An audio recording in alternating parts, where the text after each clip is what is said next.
హనుమాన్ చాలీసా అనేటటువంటిది పరమ పవిత్రమైనటువంటి విశేషం. రామచంద్రమూర్తి యొక్క భక్తాగ్రేసరుడైనటువంటి స్వామి హనుమ వైభవాన్నంతటినీ కూడా హనుమాన్ చాలీసా ప్రకాశింపచేస్తుంది.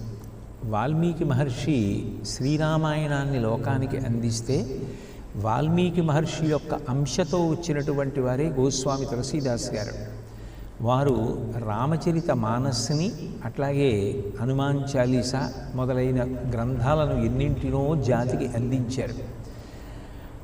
ఆయన భగవంతుని యొక్క అనుగ్రహము చేత జన్మించినటువంటి ఒక గొప్ప అవతారమనే చెప్పవలసి ఉంటుంది. ఎందుచేత అంటే అందరు వ్యక్తుల యొక్క జీవితం ఎలా ఉంటుందో గోస్వామి తులసీదాస్ గారి యొక్క జీవితం అటువంటిది కాదు. ఆయన జీవితంలో పుట్టుక నుంచి కూడా మిగిలిన వారి కన్నా భిన్నత్వం స్పష్టంగా కనపడుతూ ఉంటుంది.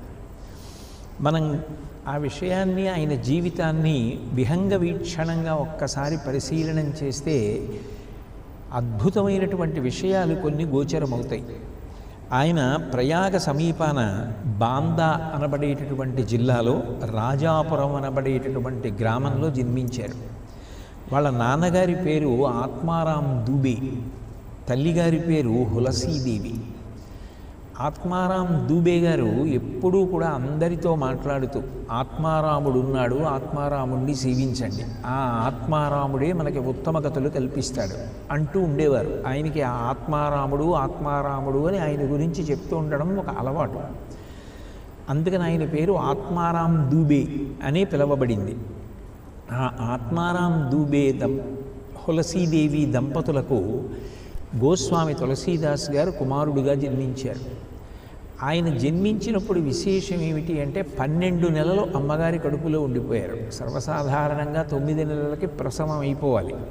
కానీ ఆయన రాముడు ఎట్లా కౌసల్యా గర్భవాసం 12 నెలలు చేశాడో తతశ్చ ద్వాదశే మాసే చైత్రే నవమికే తిథౌ నక్షత్రేది దైవత్యే స్వచ్ఛ సంస్థేషు పంచషు గ్రహేషు కర్కటే లగ్నే వక్పతాం ఇందునా సహ ప్రోద్యమానే జగన్నాథం సర్వలోక నమస్కృతం అని కదు రామాయణంలో. 12 నెలలు కౌసల్యా గర్భవాసం చేసినటువంటి వాడు రామచంద్రమూర్తి. 12 నెలలు హులసీదేవి గారి యొక్క గర్భవాసం చేసినటువంటి వారు తులసీదాస్ గారు. తులసీదాస్ గారు జన్మించినప్పుడు 5 ఏళ్ల పిల్లవాడు ఎంత ఉంటాడో అంత పిల్లవాడు జన్మించాడు. ఇంకా ఆశ్చర్యకరమైన విషయం ఏంటంటే ఆయన పుట్టినప్పుడు ఆయన నోట్లో 32 దంతాలు ఉన్నాయి. పైగా పుడుతూనే అందరూ పిల్లలు ఏడ్చినట్టు ఆయన ఏడవలేదుట. ఆయన రామ్ రామ్ రామ్ రామ్ అంటూ పుట్టారు. పుడితే ఆ చుట్టుపక్కల ఉన్నటువంటి వారందరూ కూడా సహజంగా తండోపతండాలుగా వచ్చి ఈ పిల్లవాడేదో చాలా విచిత్రంగా ఉన్నాడని చూడడం మొదలుపెట్టారు. కొంతమంది ఇది దుశ్శకునం, పిల్లవాడు ఇలా జన్మించకూడదు, నోట్లో పళ్ళతో పుట్టాడు, పైగా పుడుతూనే 5 ఏళ్ల పిల్లాడంతున్నాడు, అందరూ పిల్లలు ఏడ్చినట్టు ఏడవలేదు, కాబట్టి ఈ పిల్లవాడు అందరిలాంటి వాడు కాడు, ఈ పిల్లవాడు ఇక్కడ పుట్టడం అరిష్టానికి సంకేతం, అశుభాలు జరుగుతాయి, కాబట్టి పిల్లవాడు ఇక్కడ ఉండడానికి వీలు లేదు అని నిర్ధారించారు. వాళ్ళందరూ చెప్పినటువంటి మాటలు విని ఆయన భయపడ్డారు. ఆత్మారాం దూబే ఈ పిల్లవాడిని ఇక్కడే ఉంచి పెంచితే ఏ అరిష్టాలు జరుగుతాయో అన్న బెంగతో ఆయన 7వ నాడు పుట్టారు తులసీదాస్ గారు.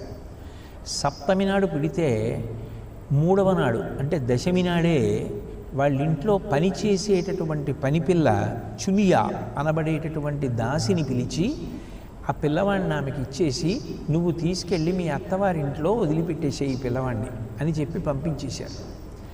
ఆ పిల్లవాడిని ఆ దాసి తీసుకువెళ్ళిపోయినటువంటి మరునాడే తులసీదాస్ గారికి జన్మనిచ్చినటువంటి హులసీదేవి గారు శరీరత్యాగం చేసేశారు. ఆమె మరణించారు. ఈ పిల్లవాడిని తీసుకెళ్ళి ఈ చునియా వాళ్ళ అత్తవారింట్లో ఉంచింది. అక్కడ ఏదో ఆ పిల్లవాడు పెరుగుతున్నాడు, కానీ ఈ వార్త అంచెలంచెలుగా అన్ని చోట్లకి వెడుతుంది కదూ, ఆ పిల్లవాడి మీద ఆదరభావం తగ్గిపోయింది.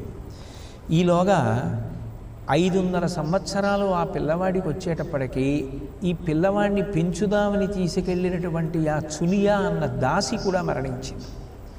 అబ్బెబ్బే ఈ పిల్లవాడు దురదృష్ట జాతకుడు, ఈ పిల్లవాడితో ఎవరు సంపర్కం పెట్టుకున్నా కూడా వాళ్ళకి అరిష్టం జరుగుతోంది, కాబట్టి ఈ పిల్లవాడిని పట్ల ఆదరభావం చూపించకూడదు అన్న ఉద్దేశ్యంతో ఆయన ఆలనా పాలనా చూడకుండా వీధులలో విడిచిపెట్టేశారు. కానీ ఆయన ఎంతటి కారణ జన్ముడో తెలుసున్న వాళ్ళెవరు? పార్వతీ పరమేశ్వరులకు తెలియాలి. కాబట్టి కైలాసం నుంచి పార్వతీదేవే బయలుదేరి వచ్చి ప్రతిరోజు కూడా ఆ పిల్లవాడు అన్నం తినవలసినటువంటి సమయానికి సాక్షాత్తుగా జగన్మాత అయినటువంటి ఆ పార్వతీదేవే అన్నం పెడుతుండేది. ఆవిడ పెట్టినటువంటి అన్నం తిని ఆ పిల్లవాడు పెరిగి పెద్దవాడు అవుతున్నాడు. ఆ పిల్లవాడు కారణజన్ముడు అని చెప్పి ఎక్కడో ఉత్తర దేశంలో చివరికి హిమవత్ పర్వత ప్రాంతం వైపుకి ఉన్నటువంటి ఒక గురువు గారు దివ్యదృష్టి చేత తెలుసుకున్నారు. మళ్ళీ అందరినీ రామనామంలోనూ రామ కథలోనూ ఓలలాడించగలిగినటువంటి వాడు, భక్తి మార్గం వైపుకి తిప్పగలిగినటువంటి వాడు, వాల్మీకి మహర్షి యొక్క అంశతో జన్మించినటువంటి వాడు, కారణజన్ముడైనటువంటి పిల్లవాడు పుట్టి అనాదరణకి గురయ్యాడు. ఇప్పుడు ఆ పిల్లవాడికి జ్ఞాన సంపత్తిని కల్పించాలి. అందుకని తన శిష్యుణ్ణి పిలిచారు. నరహరి ఆనంద ఆ శిష్యుడి పేరు. ఆయనని పిలిచి ఆ ఊరు వెళ్ళి ఆ పిల్లవాడిని చేరతీసి ఉపనయనం చేసి ఆ పిల్లవాడికి ఉపదేశం చేయమని చెప్పారు. చెప్తే ఆయన బయలుదేరి వచ్చి ఈ పిల్లవాడిని వెతికి పట్టుకుని ఈ పిల్లవాడిని అయోధ్యకి తీసుకెళ్ళారు.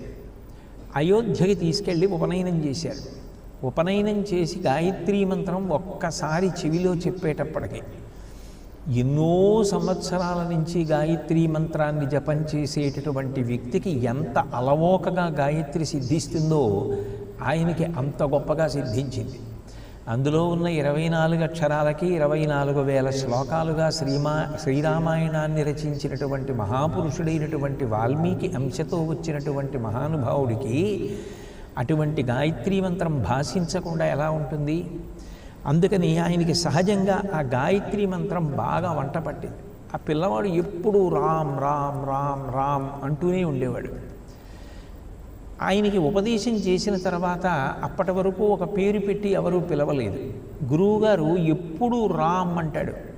పుట్టినప్పుడు కూడా అందరి పిల్లలలా ఏడవల రామ్ అంటూ పుట్టాడు. అందుకని ఈ పిల్లవాడిని రాంబోలా అని పేరు పెడుతున్నారు.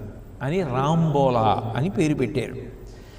ఆ పిల్లవాడు అయోధ్యలో పెరిగి పెద్దవాడయ్యాడు. విద్వాంసుల దగ్గరికి వెళ్ళాడు. వేదాంగములన్నీ కూడా ఏకసంధాగ్రాహి, ఒక్కసారి వింటే చాలు వచ్చేసేవి. సమస్త శాస్త్రముల యందు ప్రకాండుడయ్యాడు. రత్నావళి అనబడేటటువంటి పిల్లని ఇచ్చి వివాహం చేశారు. ఎంతో సంతోషంగా గృహస్థాశ్రమం నడిచిపోతుంది. కానీ అలా నడిచిపోతే ఆ జీవితంలో ఒక పెను మలుపు ఎలా తిరుగుతుంది? ఎక్కడో ఒక పెను మలుపు తిప్పాలి పరదేవత. ఆవిడ ఎందుకు తిప్పుతుంది? ఆవిడికే తెలియాలి. అందుకని ఒక విచిత్రమైనటువంటి సంఘటన జరిగింది. ఒకానొకనాడు ఈ తులసీదాస్ గారి భార్య రత్నావళిని ఆమె సోదరుడు వచ్చి పుట్టినింటికి తీసుకెళ్ళాడు. ఈయన పాదుషా గారి కొలువులో పనిచేస్తూ ఉండేవారు, పురాణ ప్రవచనం చేస్తుండేవారు. తిరిగి ఇంటికి వచ్చి భార్య కోసం చూశారు. ఆమె కనపడలేదు.